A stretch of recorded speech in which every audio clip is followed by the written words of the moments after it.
All right, let's start. So, bonjour tout le monde. Good morning, everyone. My name is Kevin de la Roseville, Director of Communications of Aéro Montréal. Thank you for joining us today as part of our ongoing series of webinars. Before kicking off the event, I would like to very quickly walk you through the technical aspect of this webinar. First of all, please note that all microphones have been turned off to avoid any background noise. If you wish to ask questions during the Q&A at the end, you will have to submit it in writing.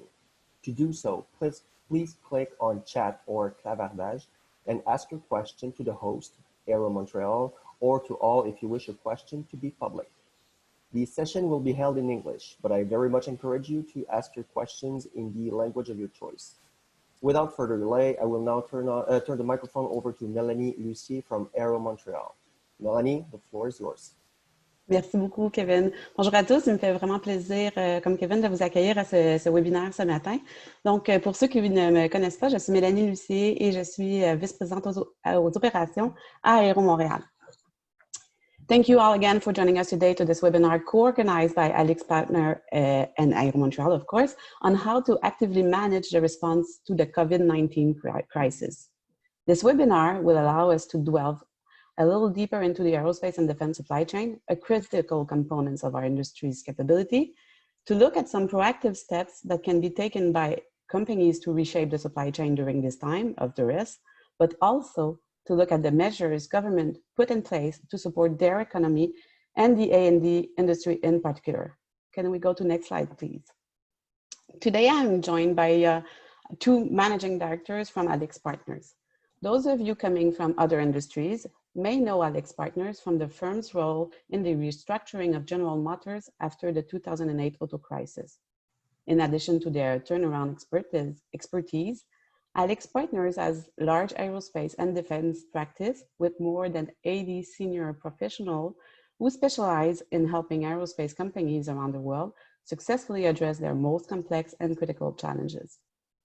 Here in Quebec, AlixPartner has been highly present for the last 3 years as they work through the acquisition and integration of the C-Series program by Airbus, as well as the acquisition of the Saint-Laurent plant by Stelia. Eric Bernardidi and Phil Toy has been closing following the impact of the COVID crisis on our industry by talking daily with key players, devising and updating strategy for their clients, who include some of the biggest names in the business. Eric is a French citizen that lives in New York. Lucky him. Eric brings over 35 years of experience in aerospace, both in the industry with Dassault and in consulting, leading complex corporate transformation and turnarounds. Eric led the AlixPartner team supporting Airbus in its acquisition and integration of the C-Series. I am also pleased to introduce Phil Toy. Phil is a Canadian and brings more than 30 years of industry and consulting experience in both automotive and A&D industries. Phil is the former CEO of Piper Aircraft, where he led the turnaround and brought it back to profitability. He also has a first-hand experience of the automotive crisis in 2009, and as he was leading the supply chain restructuring during a GM turnaround. They will guide us today through a thoughtful discussion on clear and actionable levers that can help us actively manage the response to COVID-19, as well as an overview of measures taken by government, as I said, to support their economy. With that, I'll turn it over to Phil. Phil, the floor is yours. Thank you very much, Melanie. Let me start with information that many of you already are aware, but just to set the context. The COVID-19 crisis is really unprecedented in aerospace. The commercial aviation sector has not had this type of reduction in demand or disruption really for 50 years. And it's 3 levels for the type of disruption. The first impact was the 737 MAX grounding. And knock on wood, hopefully that's coming to an end in the coming weeks. But clearly, suppliers who were exposed to that program have taken a big hit. Now with COVID, we were not sure back in March and April how long this crisis would be with us, but now it's apparent that the crisis will be with us for quite a long time, because the the demand for travel has not bounced back. If we look at China, there is some domestic recovery within the borders, but international travel is still quite depressed in Asia. And we have a situation in the US and in Europe where intercontinental travel is really limited. So this is ongoing, and I'll speak a little bit further about how bad we think it's going to be for the next several years.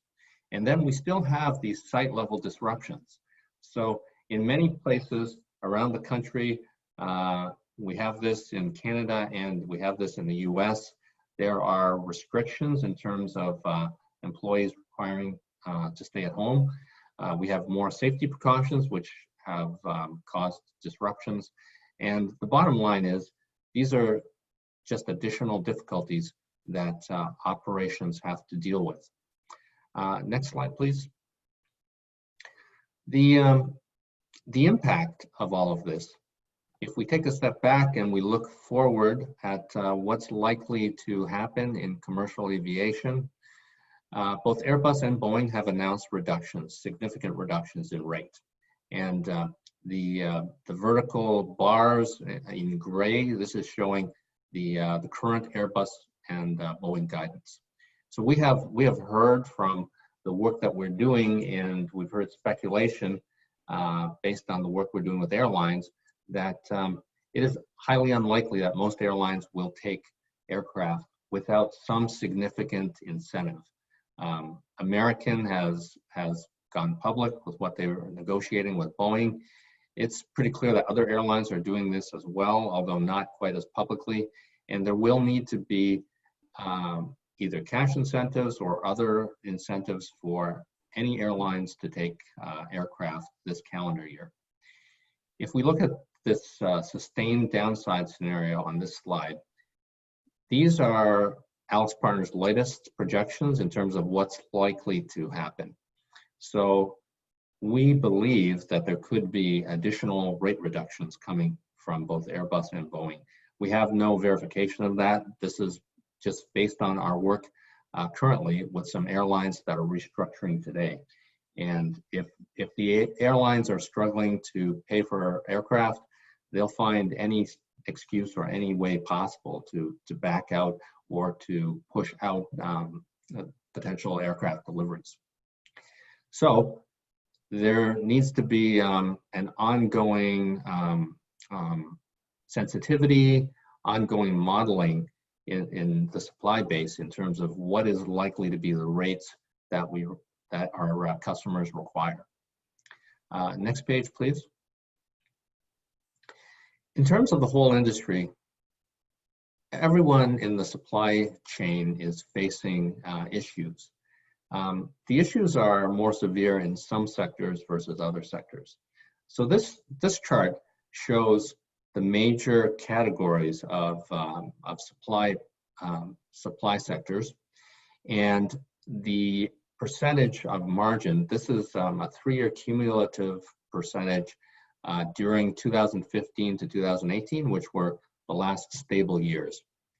So equipment suppliers, these are the large tier 1s and also the tier 2s that feed them, whether it's the electronics or landing gear or other hydraulic or electrical sectors.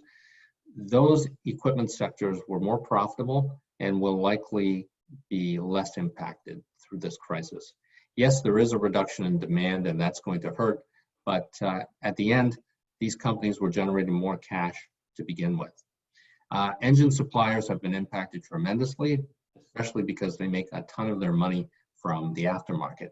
And any kind of discretionary maintenance is currently being delayed by the airlines for obvious reasons. So they're being impacted pretty severely, but most likely they will bounce back faster than some of the other sectors. The 3 sectors that we believe are most at risk are aerostructures, cabin, and MRO. These sectors have more fragmentation in terms of the number of participants. The margins are lower, and frankly, these sectors were not generating the kind of cash needed ahead of the COVID crisis. And now with the reduced demand, there will be a lot of issues. So if you have suppliers in those sectors, those would be the ones to monitor, to be closely evaluating, especially suppliers that are pure commercial. Suppliers that are more diversified in terms of business aircraft and defense, they will have a smaller hit in terms of revenue impact. But as we know, most suppliers do a combination of sectors.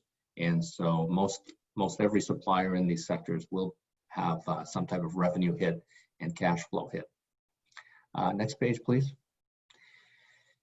The message I started with is that this is unprecedented for the aviation and aerospace industry. Really, we've never had this level of sustained demand reduction. The only analogy in my recent memory is the auto sector in 2008, 2009.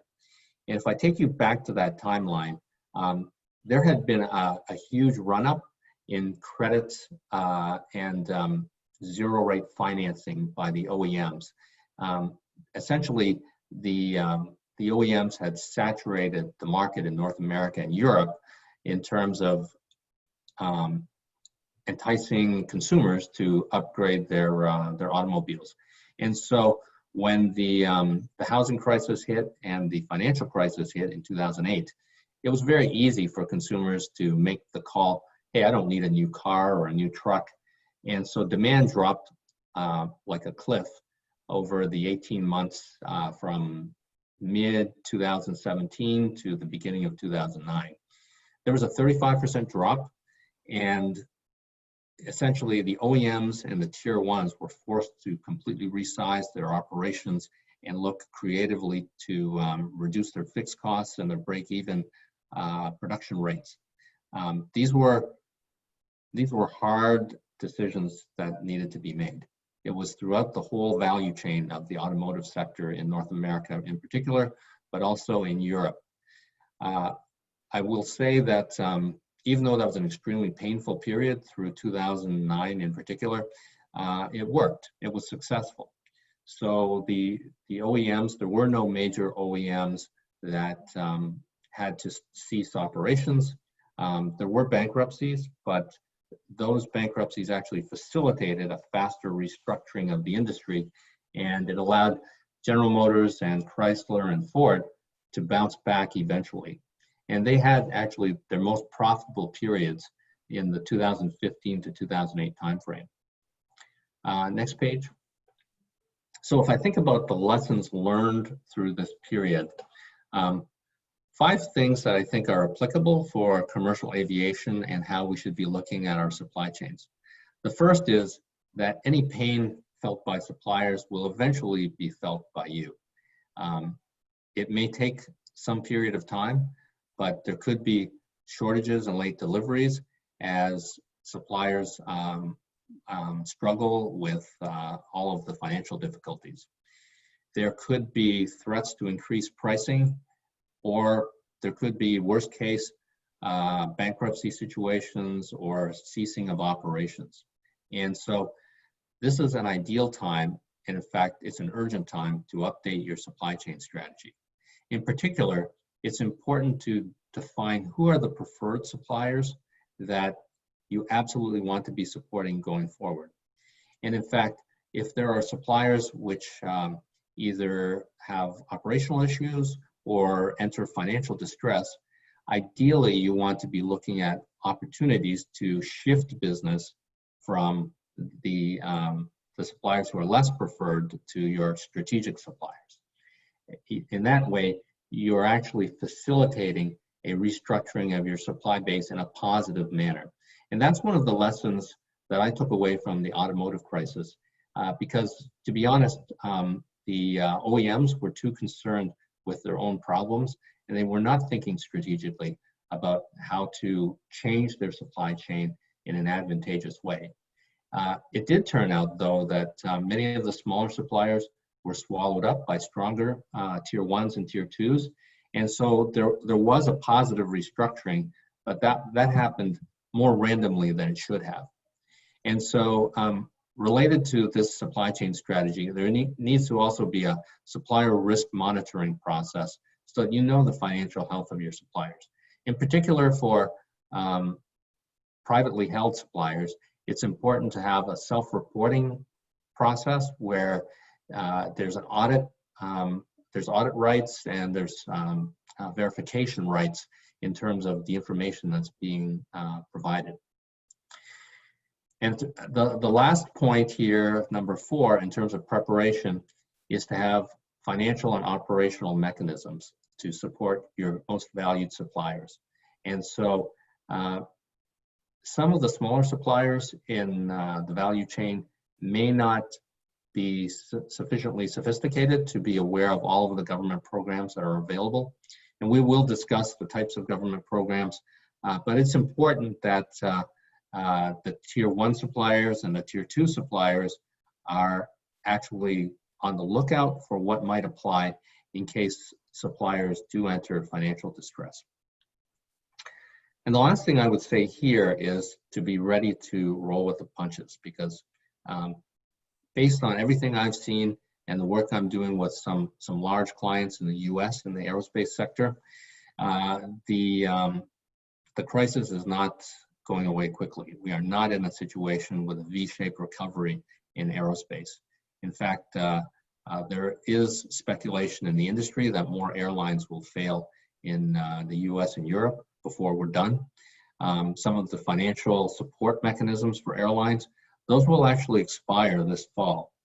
And so if demand does not pick up by September or October, there will be real problems in the US and Europe with the airlines. And so it's very important that single points of failure in your supply chain, you're aware of what those are and you have a backup plan. And also global sourcing. This seemed like a good strategy for the last decade and a half. Now we're all aware that global supply chains are more fragile. And so we need a backup plan for those situations as well in terms of how to deal with potential disruptions. At this point, I'll pass the microphone to Eric, who will discuss some of the plans and mechanisms for mitigation. Thank you, Phil. Bonjour à tous. Good morning, everybody. Thank you for taking the time attending this webinar. So as my colleague Phil tried to explain and share with you, the situation is not going to get better anytime soon. And actually, we do think that we have not hit rock bottom yet in commercial aerospace, that the rock bottom might be more towards the end of the year or even Q1 of next year, once, you know, the airlines have, run short of the cash program they had put for the last 3 months, cannot find a significant increase of passenger traffic. And with what is most probable, COVID crisis coming back and forth, the level of uncertainty in the market is here to stay for quite some time. So when we're talking with clients today, we're working with clients, we're trying to first take a simplified view of what they need to do, but then go much more in the detail. So I'm going to try to share with you, what we do when we work for either a very big, OEM, or work for a tier supplier or a tier 2 or tier 3 suppliers. And the first thing is really about understanding what is my impact on the top line. And for that, if you are on programs, you need to have a program view. You need to understand what was your ship set production rate, what is the official production rate communicated by the OEMs. Don't take this for granted. As Phil says, those are not final. And you probably have seen already that's not exactly what they're ordering and putting in the system, because they're also dealing with inventory. And especially if you look at Boeing, they have quite a few aircraft on the parking lot. So we do expect those rates to keep going down as they adjust to the demand from the airline, which, as Phil was explaining, is not going to increase anytime soon. And you need to go in pretty level of detail in, how bad is it going to be? How long is it going to last? And you need a go dark scenario. A go dark scenario is what is really the worst case scenario. And what are the implications of this worst case scenario? You need to have this, and it's by planning for the worst and hoping that for the best that you will be in a good position to fight this crisis. But if you're over optimistic on the top line, you're going to have a several round of restructuring, of course, resizing of the business, and that's going to be very costly and very difficult to do. Then there is an immediate link to cash, because you don't go out of business because your EBIT is bad, but because you're running out of cash. And because of the sudden drop of reduction of the production rates, and also the fact that we have to remember that the industry was trying to ramp up for the past 10, 50 years like crazy. People were investing in going to 60 aircraft a month or 65 aircraft a month on narrow bodies. You have a lot of cash trapped in the system. And now that the top line is going down, you need to understand quickly what are the implications on your cash. And here it seems obvious, but what we found a lot is that the cash forecast in the companies we work for is not, going at the right level of granularity. And if I wanted to take a simple explanation, it's just like you have a checkbook. You need to make sure there is only one person in the company who has this checkbook, and every decision you take has to be looked under the cash angle. Do I really need to spend that level of cash? Can I afford to spend that level of cash? And how do I make sure I reduce my cash consumption quickly so I don't have a liquidity problem? And if I do foresee through my forecast of cash that I'm going to have a liquidity problem, I need to act on it quickly, because the more you wait and the more you are in dire situation, the more difficult it's going to get financing. And so far, you have seen in the market that some company got financing, even though they were, kind of in the junk bond category in terms of financing, but they still were able to access the market. I suspect that once Q2 results start coming out and the people start understanding the real state of the commercial aerospace industry, financing may become more difficult or more expensive. Then the third box is about adjusting my cost base. So I have my top line going down. What level do I need to put my cost base? And here again, I need to take a program view. If my program chipset production is going to go down 50%, I'm going to have to adapt all the costs around this, being engineering, manufacturing, supply chain, but also all the SG&A costs that I cannot afford anymore. And this is a pretty detailed work where basically it's kind of zero-based lining again. What can you afford for the rate of production you're going to have to make? And this is really essential if you want to free up cash in order to survive the crisis. Then the fourth box is what Phil was commenting on, and we saw that a lot in automotive in 7 and 8. There's a huge risk, obviously, in the supply chain, because as you're reducing production, not everybody has a very strong balance sheet, and there will be a lot of damage, and there will be a lot of requests from suppliers to their clients to help them out on cash or other options, because they won't be able to make it by themselves. So it's a risk, and you have to really monitor aggressively this risk, what we call the distressed suppliers, and you need to have a pretty good view of who are your potential distressed suppliers, what do you want to do with them, how much money and cash, again, do you have available if you want to support them. But then at the same time, it's an opportunity, because it's an opportunity to re-challenge your supply chain strategy and ask yourself, in this category of suppliers, do I really have the best suppliers? Operationally, are they performing on time, on quality, or they are constantly a problem? Do I have the people who are the most competitive? Do I still do inside things inside my own factory that frankly could be done somewhere else at better price and also with better flexibility when demand goes down? So it's really about re-challenging completely the supply chain strategy that you have, and trying to reshape it so that you come out of the crisis stronger with something which is more resilient and competitive. And it's really, reshaping is important, because if you're just reacting to a crisis, you're going to be following up whatever is happening in your value chain, but you're not going to reshape the supply chain for competitiveness.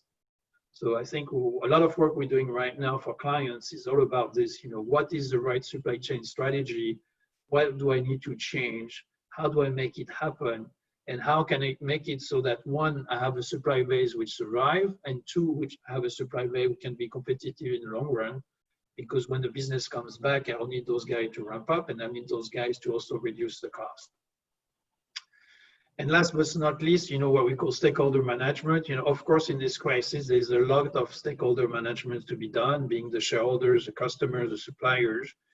And it's critical that you are very well organized to communicate, to manage those stakeholders as you work through your plan, as you design the restructuring plan that you put in place, as you access some funding which has been made available in different parts of the world, and that you execute the plan. So it's really, really important. And I think, in crisis, stakeholder management is a key enabler to support successful restructuring or turnaround. If you go to next slide, this is basically, kind of detailing a little more, how you take the input from all your business, how do you resize the business, how do you look at it from different angle, how do you build what I call the worst scenario or the go dark scenario, which should be your reference point. So if you're sizing your business, you should size it for it, at least all your fixed costs. So that's where you should be able to survive if it goes that bad. And then, what are the assumptions that you're going to make to resize the whole business in terms of operations. If you go to the next slide. So we talked a lot about supplier. Supply chain costs usually in our space can rate from 50 to 70 or 75% of the cost structure. So as you look at the cost structure of your company, obviously supply chain is a key part. And as I was trying to describe, you have a mix of risk and opportunities. Risk because you need to monitor those distressed supplier base, and you're going to have to make calls, And we did this recently for somebody in our space in the US, where they already had a lot of suppliers knocking on their doors, asking for help. And what we put in place with them is really a strong review of the performance of the suppliers, the category where they were playing. Were we happy with the supply before? Do we think they were competitive? Do you think we should help them? And then what would be the things that we could put in place to support them financially, payment terms, support to fix some of their operation? Anything you can think of, versus the guys who are underperforming for years, a weak balance sheet, and frankly, not a good future bet for competitiveness. And from that, they revisit their whole supply chain strategy, commodity by commodity, and they made some calls on, okay, we're going to concentrate here, we're going to help those guys here. And actually, these things that we're doing inside, there's probably 2 or 3 suppliers who can do it better than us, so let's put it outside. So this is really an essential part of doing this work now.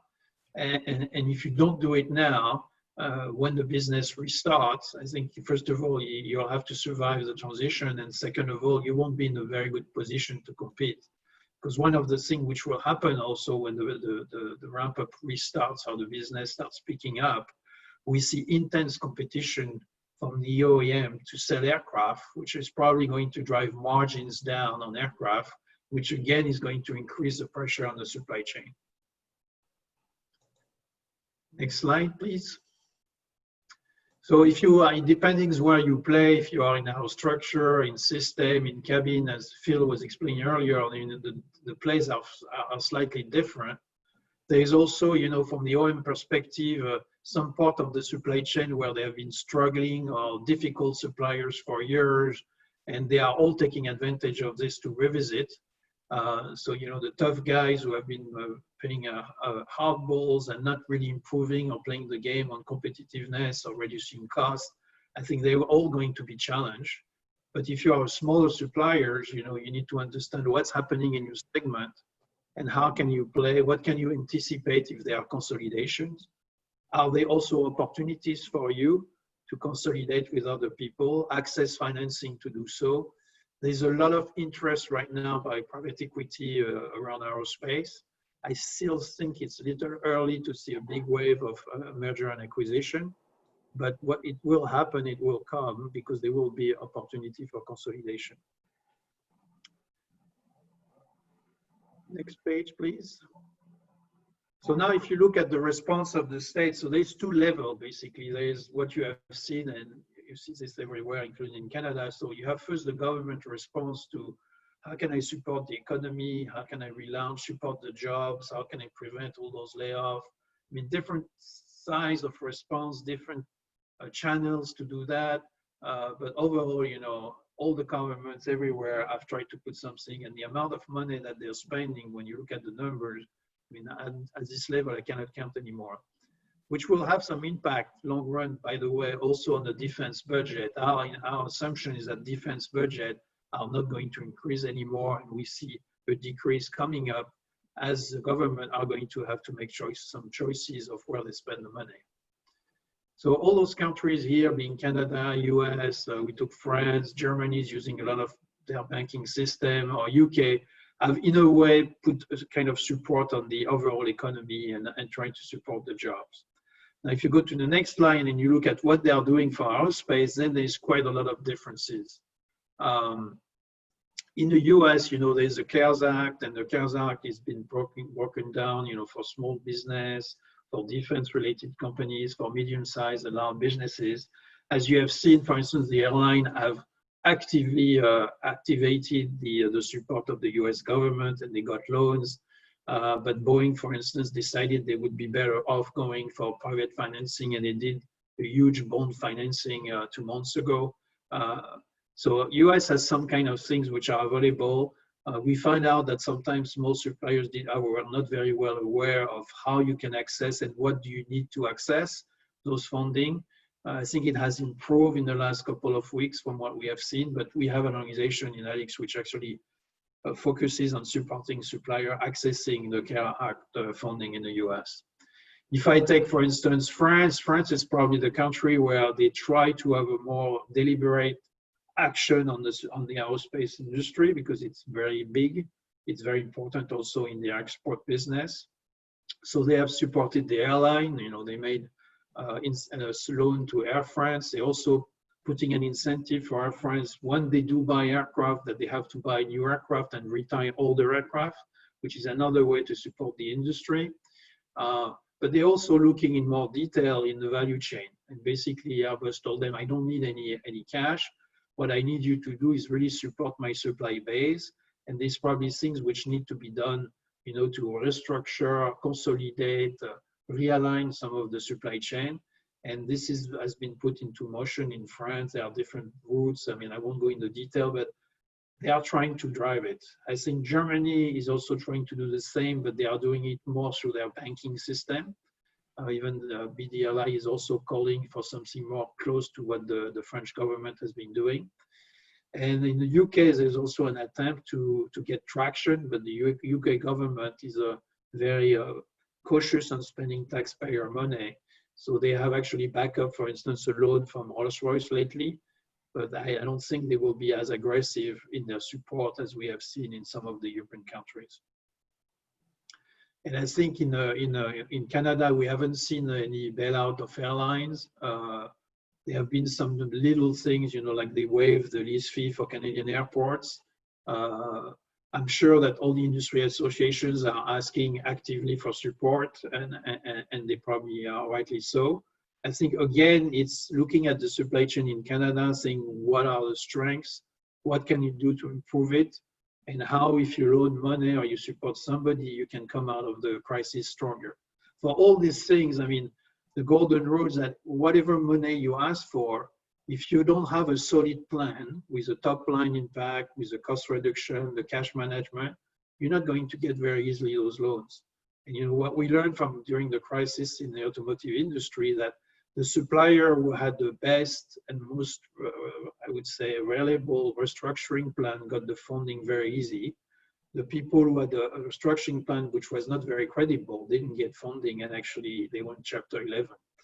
So it's essential that, you know, when you look back at the 4 or 5 boxes I showed you earlier, that you have this plan, it's well articulated, and the better it is structured, the better chance you have of getting support or additional funding. Thank you. Melanie?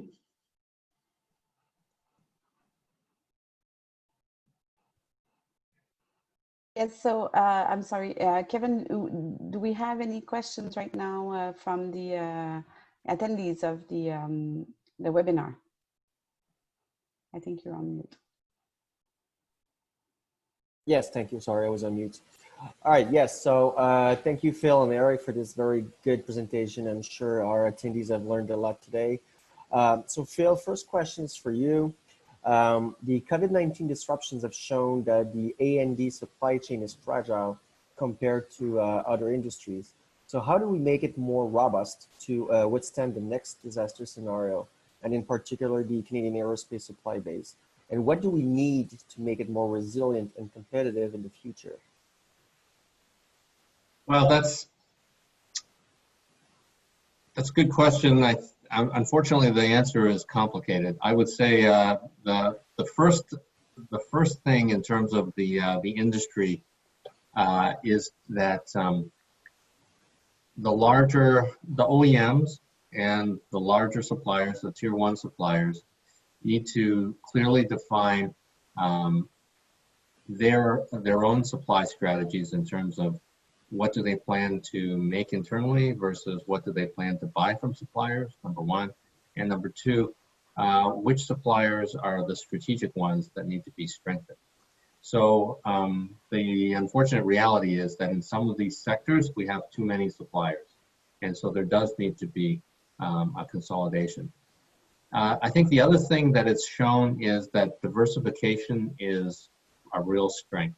And so for companies that have a large percentage of their revenues tied to one customer or a couple of platforms, that's a big risk, and that needs to be a focus going forward. Now, obviously, winning new programs and winning new business is a longer-term strategy, but this is certainly the time to start working on it, especially as if you're a good aerostructure supplier, for example, I would definitely be approaching your customers and speaking to them about how you have a reliable operational history and a willingness to take on new business and a strong capital structure. So I do think that there is some potential good coming out of this for the companies that are proactive and thinking about how they can expand their customer base in a diversified fashion. Thank you, Phil. So I got another question from Philip Host. So it's either to you, Phil, or Eric. So how do you recommend as SME to concretely control and monitor the current risk of your supply chain?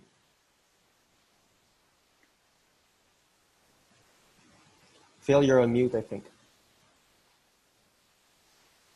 There you go. Sorry, I forgot. Sorry, can you repeat the last part of that question, Kevin? Yeah, absolutely. So how do you recommend as an SME to concretely control and monitor the current risks of your supply chain? Yeah, so for financial risk, there are several ways to do that.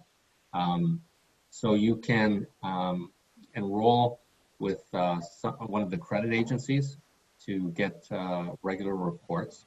And so we strongly recommend that. That's kind of 101 in terms of just having visibility of your suppliers. And then the second, starting point would be to get suppliers to self-report on a set of metrics. And this is pretty common in the aerospace sector, so your suppliers should be willing and able to do that. So it's a self-reporting of the financial metrics. And if they have a scorecard, an operational scorecard, then it could be, either attached to that or a separate document, but it's in parallel. I mentioned as well the idea of the self-reporting plus verification. So ideally, your contracts already have an audit clause, and if they don't, I would say now is a good time to bring that up.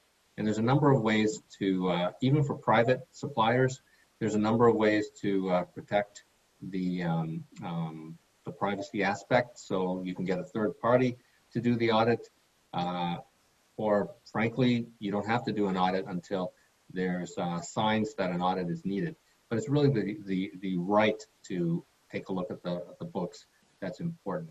So those would be some starting points, I would say. Yeah, I would add that you also need to ask them, in some of the key information is what is their cash flow forecast, especially if they're asking you for cash support. So understanding what are their cash requirements. Do they have a solid restructuring plan? So exactly like I was explaining, if you are putting together a plan, you would expect your supplier to do the same. So what's your plan? What are the cash implications? And is your plan, solid enough to make it through the crisis, which would justify for me, because I think you're a good operational supplier to support you. I think you have to demand this information because you won't be able to support everybody because you'll have your own cash limitation.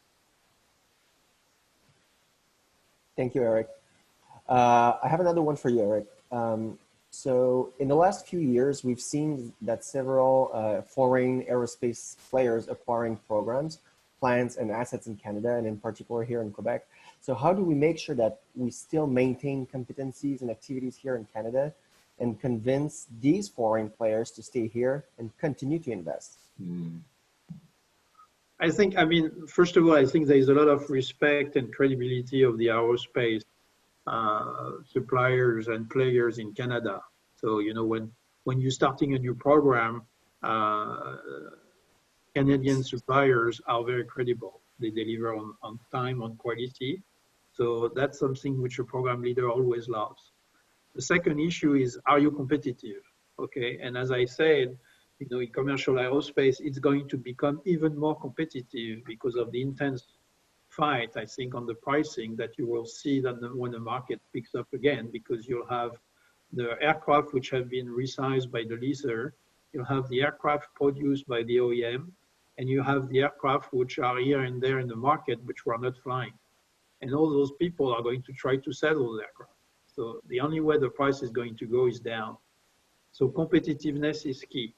So you need to ensure that you keep having not only bright engineers, bright technology, IP, and I think it's there, there's a strength there, but also that you are extremely competitive. And competitive in aerospace means you can deliver on time, on quality, and this is going to become much more important. Now is the time to fix the business if you were poor on those dimensions, because when you restart the ramp up, there will be zero tolerance. Aerospace is very bad overall if you look at quality and on-time delivery. And a lot of people think that 85% is a good ratio, but that's absolutely not acceptable. And this is why you have so much cost too. So I think you really need to focus on how do I take advantage of this crisis now to ensure that I build a cost base which is extremely competitive and that I fix my own problem. So when I'm bidding on something, I'm seen as a supplier who can deliver the good, with good innovation, who contributes to the cost reduction, and is sustainable, because the larger suppliers or the EM, they're going to look at the solidity of the business because they cannot afford to change suppliers every 3 years. It's too costly. I agree with everything Eric said. Can I add one other comment? So I do think in Canada, we have an opportunity in terms of our spending, our defense spending, to boost the defense spending. Now, I totally understand the level of deficit that's come due to the COVID funding and the mitigation actions that the government's taken. So I realize that there's been a lot of spending already. What I'm suggesting is that our defense spending, I think, can be ramped up in a progressive way that can not just be a good upgrade for our defense capabilities, but frankly, we can be spending on a new fighter program, whichever aircraft we end up choosing, but we basically accelerate that and we make sure that there's an offset requirement for in Canada production of certain modules and work packages. I think that's an opportunity. And if I was a supplier that had defense capabilities and certification, I would absolutely be lobbying the Liberal government on that. But do you think, Phil, the current way the defense market is structured with ITBs is the ideal way to go around? Because we don't have any native program or project here. So we had the feedback this morning that some other jurisdictions are better than Canada to promote the capabilities of their companies and make sure that they grow and not just force the ITBs or the offsets obligation on the OEM. I totally agree. I think we're starting late compared to other countries, but we have to start somewhere. And if the Liberal government is throwing money at so many businesses and so many programs, I haven't heard anything regarding defense in terms of new programs, new funding. I think it's an opportunity for us as a country. Thank you, gentlemen. So we've got another question here. So today, many aerospace manufacturers are considered as high risk by the credit insurance companies. So it has become hard to get insurance on your sales invoices. So do you expect an evolution in the coming months? I think that's, I'm not surprised by this. I mean, I've seen this already. Unfortunately, this is what happened in a crisis like this. And either there is some additional support and guarantees which are put in place by the government, or unfortunately, this is going to be a reality. Fully agree. And we have seen it already. Thank you. So Melanie, maybe a question for you. So innovation is of the key enabler that can help position the Quebec aerospace cluster for the future recovery. Yeah. So can you tell us more about the various innovation initiatives that you believe Quebec can capitalize on? The fact that, Kevin, we are doing in a collaborative innovation for years now with the Créé, helped us in the past position Quebec as a very innovative nation. So we have to build on these good initiatives that we already put in place. So Créé is an example where you have collaborative innovation. We also deployed in the last few years the SAGE program for greener aircraft, which demonstrate that some of the capabilities that were developed in the SAGE program were actually included on the C series, which is recognized now, or the A220, should I say now, is recognized as one of the greener aircraft and the most advanced technologically. So that's the things we need to build on. But I think we have an occasion right now, or an opportunity to push the envelope a bit further and say, you know what, how do we position Quebec? So France has taken a very clear greener aircraft, zero emission aircraft position to try to push the envelope on innovation. And I think both Quebec and Canada, but I'm going to speak about the province, needs to, and the industry needs to find a way to position itself in innovation and show the general public. So yes, we are very good at innovating in terms of product, but now we need to position ourselves and saying, you know what, a small community as us with that big of talent needs to make sure that they demonstrate how we connect people, how we participate to the society in general, and not only with technologies, but we make people fly, we connect people. So yes, with aircraft, but eventually with urban air taxi, and how do we connect with these remote populations up in north, and so we need to position ourselves like that. So showcase that our innovations that we do into the products are also useful for the population in general, not only the ones that are taking airplanes, because right now taking airplane is not very popular right now. So we need to continue to push the envelope with the government and say, this is the innovation that is triggered or done into the aerospace needs to continue. So dedicated programs, we are working at in Aéro Montréal with our members on the innovation zone concept of how do you bring several players in the same geographical location so they can exchange from what they learn into developing new technology. So that's something that we will propose in the next few months. But I think COVID brings an opportunity to push the envelope a bit further and say, you know, let's be aggressive on our investment. That's what we did actually in the crisis in 2008. We didn't stop putting money into innovation because this is the way we're going to keep our good employees. We're going to keep the knowledge here, and it's going to ensure that going out of the crisis, we're still going to be sustainable as businesses. So innovation is the key of everything that we discuss these days.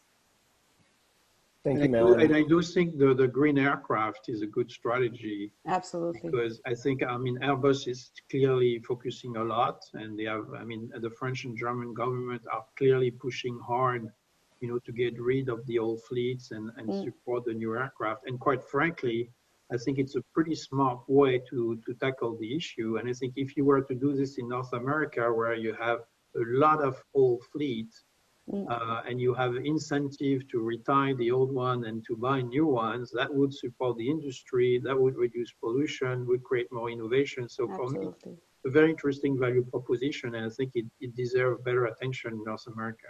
Yeah, and we have access to a renewable energy here in Quebec, and technologies are being developed in terms of batteries by Hydro-Quebec, for example. So let's foster on what we have, and like thinking about the mobility of the future being greener should come from mobility as a whole, right? So we should include ourselves into that that portion, that concept. Phil.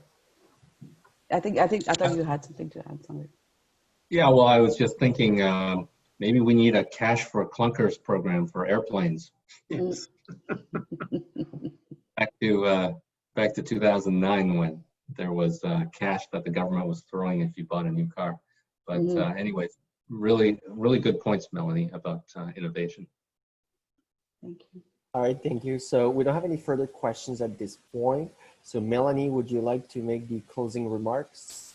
Yeah, absolutely. I just want to thank you, Eric and Phil, for joining us today. I want to thank everybody that was on the line, and the webinar will be available. We're going to be sending as well maybe un sondage, so a survey post event. So we'll be more than pleased to hear your comments on that. And without that, I wish everybody great vacations if that's what you're going to do in the next few weeks. And we're going to resume our webinar series at the mid-August. So thank you very much, everybody, and stay safe. Thank you, everyone. Thank you. Have a good day. Bye-bye. Thank you.